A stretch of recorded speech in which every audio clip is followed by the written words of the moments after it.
Hello, hello, hello, and welcome back to the Winning Wallet, where we know it's never too early and never too late to start taking good care of our finances. On this channel, you will find budgeting information, strategies, cash stuffings, savings challenges, sinking funds, and a little bit of wisdom thrown in from time to time. I'm not a professional financial advisor, but I am a teacher in real life, and I get paid only 10 months a year. I'm on a mission to pay myself back for years of overspending in the beauty community. If you're new here, please say hello down below. And even if you're not new here, please say hello so that I can welcome you in today and wish you a happy day. If you haven't, please consider subscribing. Take a moment, give the video a thumbs up. It really does help me as I'm trying to grow the channel and do something positively impactful here on the Winning Wallet. And now let's get into the money.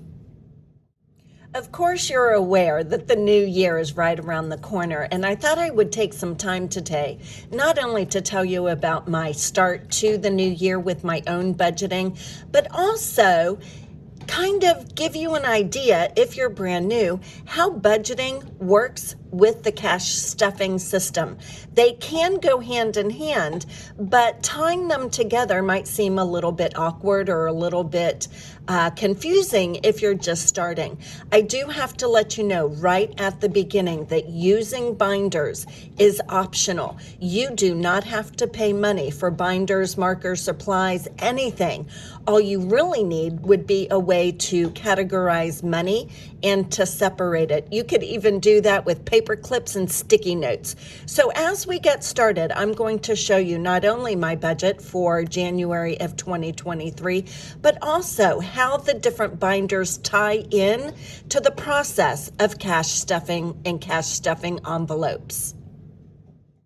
People have different reasons for budgeting and for tracking income and expenses. For me, it came about because I had a drastic increase in my rent in September of this year, and the way I was using my disposable income really wasn't going to work for me anymore. So I needed to make a drastic change. I needed really to consider what my options were for my money. So as I sometimes do when I'm looking to learn new information, I headed over to YouTube and found the channel Beautifully Me and You. And the channel also has an Etsy store, and that's where my budgeting book comes from. And that's what I'm going to be showing you today. Excuse me, I have, of course, ordered binders and things as I've gone along this year. I started watching YouTube budgeting videos back in January, so almost an entire year. But I didn't do anything with it until November. To me, budgeting is a way to organize money, track income, track expenses, track variable expenses, really a way to manage, predict, control, and organize money every day, every week, and every month, even throughout the entire year. If you have seen any of my early videos or videos on how I'm planning to pay myself back for years of overspending, you will know that I'm a long-time detailed tracker. I have years worth of tracking beauty purchases, expenses. I am a long-time tracker, but I'm a new budgeter. And the place to start for me and for everyone would be to calculate your income that you are expecting each month, each week, each pay cycle, however you would like to organize your money. I am paid bi-weekly. This is my new salary amount, bi-weekly, so that I can expect each month to be bringing in this amount right here. From there, I wanted to go ahead and take a look at the bills that I have coming due. Let me move this up just a bit. That are stable through the month. Things that I can predict the amount that I know are required from month to month. Rent, utilities, cell phone. I don't have any credit card debt. I do pay a 6 monthly dollar fee just to keep my credit rating high. My cable bill, Chewy for my dog. She does get auto deliver for her food and some treats. BarkBox, I'm only doing this every other month now. My YouTube subscription, cloud storage, and then my insurance. So in a snapshot, I know every single month that this is going to be what I am going to be required to pay on a monthly basis. Sorry about the shaking there, trying to get this in frame so that you can see it very well. So to start, these particular bills are auto drafted from my account. I don't touch this money. I don't take it out of the bank. I don't stuff it anywhere. I don't bring it back to the bank. It stays in my bank account along with my buffer to pay the monthly amount that I know will be coming out for my bills, my fixed expenses. In this way, there are no envelopes. There is no binder for this particular category of expenses. Let's move now to what are called cash envelopes. This is probably one of my favorite categories of the cash budgeting cash envelope system. And the reason is because I feel a sense of control in this category. I can predict or manage or organize what I'm going to be spending from week to week on groceries, dining out, gas for the car, shopping, house, miscellaneous needs and wants. And the binder I use for these categories is called really just a daily cash envelope binder. I have it set up to where these same categories are represented in small envelopes in this particular wallet. So every single week I put the cash into the envelopes to match the budget that I have set for myself weekly. This is important. This is the only cash envelope system where money is coming in and out in my system every single week. So when you hear somebody talking about variable expenses, cash envelopes for a daily wallet, this is what they're talking about.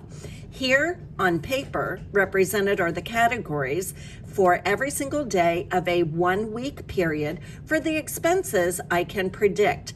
These are the dollar amounts I have calculated and allotted for those particular categories. This is the binder that I use.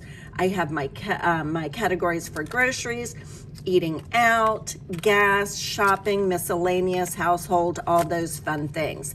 Now, what I will do is actually take the smaller envelope out, put it in my purse so that I am not carrying this entire binder with me from place to place.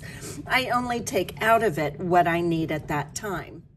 If you are just starting and you don't know if you want a daily envelope wallet, great, just use regular envelopes. You can create your daily cash envelopes using stationary envelopes, good old-fashioned office envelopes for letters, business size, letter size, it really doesn't matter.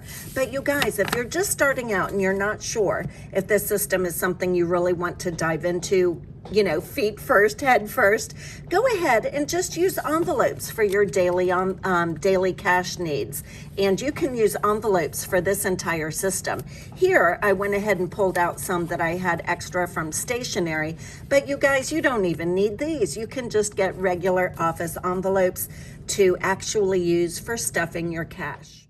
So now that we have our income tracked for the month of January, we have our fixed expenses already in the bank waiting to be paid. Again, no money coming out of the bank, no money going back into the bank, no envelopes being stuffed here. And then we have our daily cash envelope system that we talked about, and I showed you the smaller binder. Let's go ahead and move into what are called sinking funds. Sinking funds are a way to prepare for upcoming expenses throughout the year. Things that you know are going to be upcoming that you want to plan for and that you want to save for from week to week. My sinking fund binder is this beautiful purple binder. Let me zoom out just a bit. And I use this and have categories that match exactly what I'm going to be stuffing from week to week. I do stuff my sinking funds every single week. These are not savings challenges, although for the categories that are used infrequently, like furniture, I'm not planning to buy furniture every couple of months or so.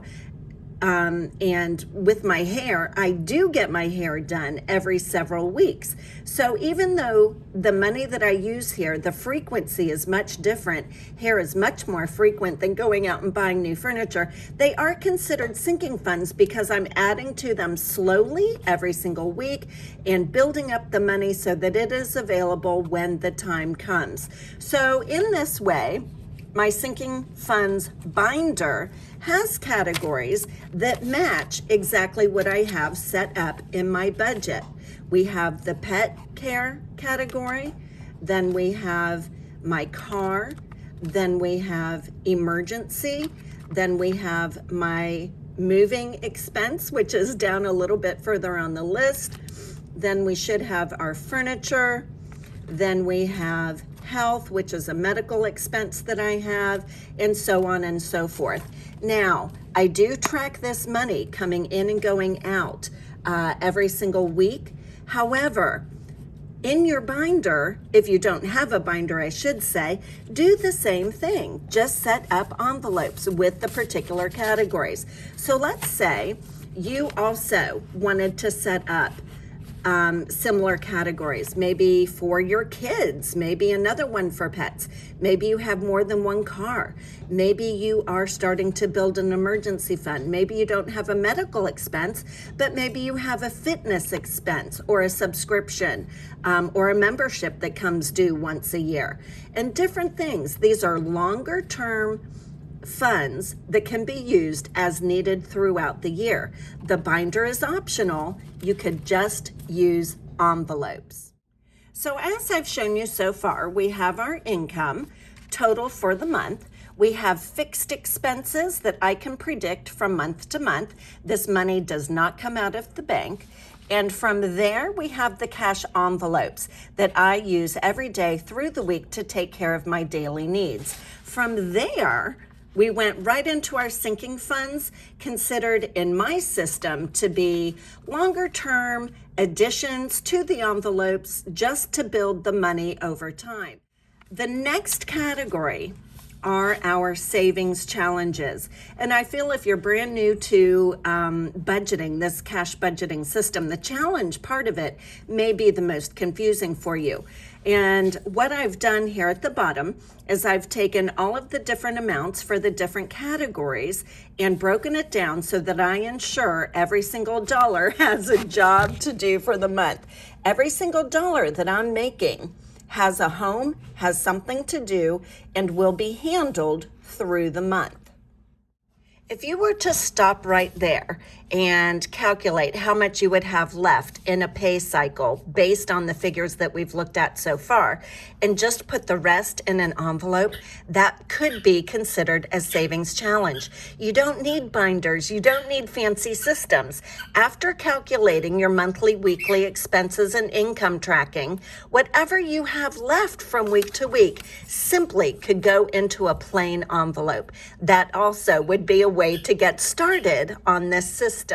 Now, if you are interested in moving up into a different binder system to use for your savings challenges, of course, there are thousands of options available for you. So my saving challenges right now include these categories. These are categories that I stuff in these binders from week to week. This was my original savings binder, and just to show you some of the categories that I have here. Moving, we have furniture, then we have things like pets, a savings fund for my pets, and then also different challenges through the binder. This is where you will see YouTubers and content creators and budgeters playing games. This is where you will see people rolling dice and shuffling cards to figure out the amount that they're going to be saving from week to week. Again, this part is optional. Tracking should always happen. That is the only real way to get a handle on what money is coming in and what money is going out, and to gain better control over your spending and saving. Tracking, getting real, understanding your numbers truly is where to start, that I showed you on the previous page. These binders are for savings challenges, but again, if you are just starting, Just use an envelope for now, you guys. Start getting into the system, in the habit of taking money that you have left over from week to week, putting it in an envelope, put that money aside, just let it sit. Then do some research as you go on. Watch videos, watch different YouTubers, find a style that you enjoy, find a content creator that you connect with, and see if you can't pick up some tricks and some strategies along the way. Binders are fun. Binders are beautiful. Savings challenges are motivating and energizing, but the bottom line is saving money, and this will work for you just fine. So there you have it, you guys. Today's video, just a little bit different. No stuffing of cash taking place, but really trying to help you see the connection between setting up a budget, some initial steps to take to set up that budget, and what to do with the cash as it relates to an envelope cash stuffing system. Binders are optional. Tracking is not. It all starts with our tracking. And with that, I thank you for joining the Winning Wallet today, where we know it's never too late and never too early to start taking good care of our finances. If you could leave a thumbs up on the video for me, it really does help out the channel. I would appreciate your support in that way. And with that, bye for now.